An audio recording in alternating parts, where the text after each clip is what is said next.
මම හොඳට බලලා තියෙනවා. අමානුෂීය රැග් කරන කට්ටිය දැන් මම උගන්වන්න ගුරුවරයෙක් වෙන්න පටන් ගත්තාම එන්න රැග් අමානුෂීය වෙද්දි හොයලා බැලුවාම ඔය රැග් කරන උන් ඉන්නේ ළමයි තව එකෙක්ව පල්ලෙහාට දාලා ගහලා බැනලා টয়ලට් වල වතුර බොන්න කියලා උන් ඉන්නේ. ඒ කරන උන් ඉස්කෝලේක පන්ති නායකයෙක්වත් වෙච්ච නැති එකේ. සහ මම කියද්දි මේක අව탁සේරුවෙන් හිතන්න එපා. නුවර ගත්තොත් කින්සුඩ් එකේ කොල්ලෝ, ට්‍රිනිටි එකේ කොල්ලෝ, ධර්මරාජේ කොල්ලෝ, හයි ස්කූල් එකේ කෙල්ලෝ, මහමායා කෙල්ලෝ, හරිද? හිල්වුඩ් කෙල්ලෝ. ගාල්ලේ ගත්තොත් ගාල්ල මහින්ද.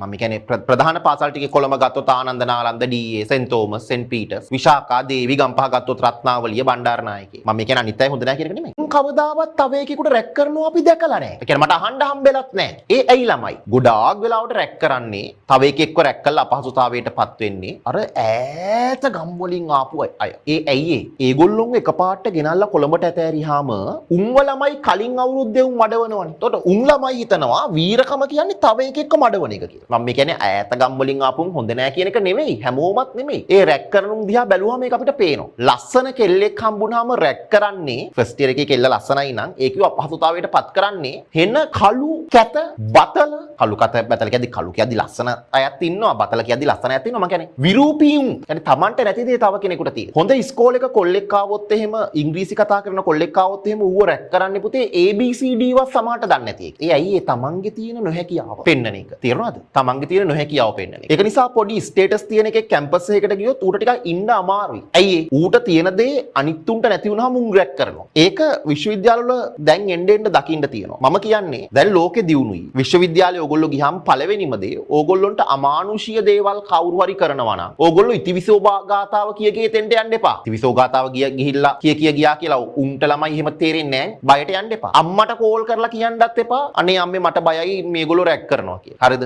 අම්මලා සමහරලාට කියනවා අනේ පුතේ ඕක ඉවසන් ඉන්නකො වෙන මොනවා කරන්නද අපි අහිංසක මිනිස්සුනේ. එක්ක ඩීන්ට කම්ප්ලේන් කරන්න. එහෙම නැත්නම් වයිස් චාන්ස් උපකුලපතිට කම්ප්ලේන් කරන්න. එහෙම බැරුවොත් පොලිසියට හරි කම්ප්ලේන් කරන්න. පොලිසියට හරි කම්ප්ලේන් කරන්න. 119 ගහලා හරි කියන්න. ඒ කියන්නේ අපි මොකටද අපේ දෙමව්පියන්ගේ සල්ලි වලින් ඉගෙනගෙන ගිහිල්ලා අපි මහන්සි වෙලා පාඩම් කරලා අපේ ගුරුවරුන්ගෙන් අපි ඉගෙනගෙන ගිහිල්ලා කොහේවත් මේ අතරමඟදී හම්බෙන එකෙක් විශ්වවිද්‍යාලය ඇතුලේ උට දෙකට නැමෙන්නේ ළමයි. පැහැදිලිද? අපි හැම වෙලේම ස්වාධීන වෙන්න ඕනේ. අපි කාටවත් බය නැති වෙන්න ඕනේ. බය නැති වෙනවා කියන්නේ වෙනුන්ට තග දාන්න යනවා නෙවෙයි. හරි? අනික අර කොල්ලා වගේ බෙල්ලේ වැල දාගන්න එපා. හිතන්නකෝ ඒ කොල්ලා බෙල්ලේ වැල දාගෙන මැරෙන්න සියදිවි නසා ගන්න අනිත්තුන් කොච්චර වදයක් දෙන්න ඇද්ද සමහර වෙලාවට උටායි ළමයි විශ්වවිද්‍යාලයට ගිහිල්ලා මූණ දෙන්න බැරි වෙන්න ඇතිනේ. තමන්ගේ එක වෙනම උපසංස්කෘතියන්නේ විශ්වවිද්‍යාලය කියන්නේනේ. ඒ වෙනම ඒ උපසංස්කෘතිය ඇතුලේ හිතන්නකෝ උදාහරණයකට මූව හෙළුවෙන් අනිත්තුන් ඉස්සරහ ප්‍රදර්ශනය කරොත් මූටයි කැම්පස් එකට යන්න බෑනේ. කොච්චර තියෙනවද විශ්වවිද්‍යාලවල එහෙම එක ඒවා. ගොඩක් වෙලාවට ඒ කැම්පස් වල ඉද්දි මේ රැක් කරන්නේත් ඒ මානසික පීඩාවන් තියන අය තමයි. අර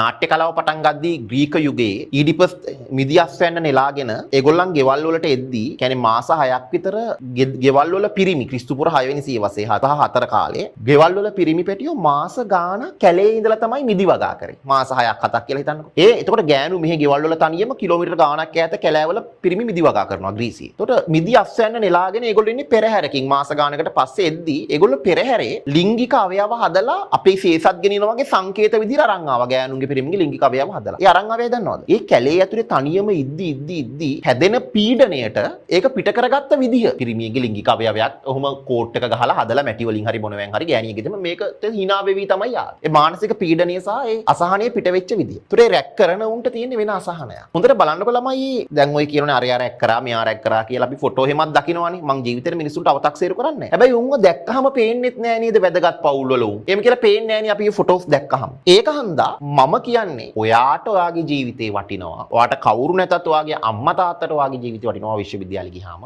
දැන් මේ පාරත් 2024 A level කරපු ළමයි ගොඩාක් විශ්වවිද්‍යාලය යන්න ඉන්නවා මේ පන්තියේ. ඔයාලත් යයි 25 අවුරුද්දේ. එහෙම කාටවත් සෙකන්ඩ් වෙන්න එපා. හරිද? කවුරු හරි කෙනෙක් වචනයක් කිව්වොත් හරිද? ඒකට ඔයාලා එකඟ නැත්තම්. දැන් මෙහෙ වරෙන් මල්ලි කියලා කියද්දී නංගි කියලා කියද්දී ඔයගොල්ලන්ට ඒක එකඟයි නම් අවුලක් නැහැ. මේ ළඟට ඇවිල්ලා කුණුහාරප කියලා අනම්මනම් එහෙම කිව්වොත් එහෙම අපි මොකටද ළමයි මේ? කොහෙවත් ජීවිතේට දැකලවත් නැති එකකින් අපිට වඩා අවුරුද්දක් වැඩි මල්ලි එකකින් කුණුහාර පහගන්න. හරිද? කන්න පැලෙන්න දෙන්න බෑනේ ඉතින් කැම්පස් එක ඇතුලේ නිසා. අනිවාර්යෙන්ම අඩුම ගාන 119 ගහලා හරි කියන්න ළමයි. පරාද වෙලා ගෙදර එන්න එපා. තේරුණාද? කොහොමත් නවක වදය කියන එක ඕනේ නෑ. හරි. ඒකනේ වේගෙන් පුද්ගලික විශ්වවිද්‍යාල දියුණු වෙන්නේ. වේගෙන් පුද්ගලික විශ්වවිද්‍යාල දියුණු වෙන්නේ ඒකනේ. ඒ කියන්නේ ළමයි ඇත්තටම අපි පුද්ගලික විශ්වවිද්‍යාලවලට බැන්නට ඒ වගේ ඉන්නුන් ළමයි ගිය දවස් ඉඳලා ඉංග්‍රීසි ඉගෙන ගන්නවා, අලුත් ලෝකෙත් එක්ක ගැටෙනවා, ඉස්සරහට යනවා දවසින් දවස. රජයේ විශ්වවිද්‍යාල ගත්තාම නවක වදයයි අරවයි මේවයි උද්ග උද්ඝෝෂණයි. තව කෙනෙක්ගෙන් එහෙම හැල්ලුවට ලක් වෙන්න ඕනේ නැහැ. එහෙම ලක් වෙනවා නම් ඔයාලට හම්බෙච්ච මනුස්ස ජීවිතය අපරාධයට බය වෙන්න එපා. ඕන වෙලාවක කම්ප්ලේන්ට් කරන්න පොලිසියට හරි කැම්පස් එක තුලින් ඒකට විකල්පයක් හම්බ වෙන්නේ නැත්නම් දෙකට නැමි ඉන්න ඕනේ නැහැ කාටවත්.